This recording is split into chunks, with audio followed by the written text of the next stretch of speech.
Tricep dip can be done in a number of fashions. Here I am using the dip bar. Now, you're not going to want to stand inside the dip bar and let your shoulders round forward. You're going to want to keep them somewhat retracted back. In some ways we can vary this up is using a band to offload your own body weight. You're going to want to put this band on the two ends of the Tricept Dip bar, and ultimately stepping inside it. The band, of course, can be any number of tensions. This one happens to be about a medium tension, which is more appropriate for my body weight. And then, of course, you can see me using a lighter band, of course, increase the difficulty of this maneuver.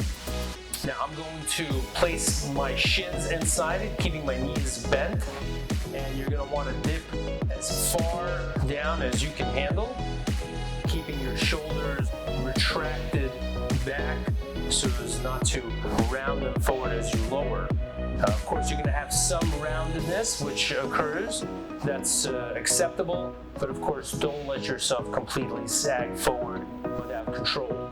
Right? As you're coming down, you don't want to hike up those shoulders either.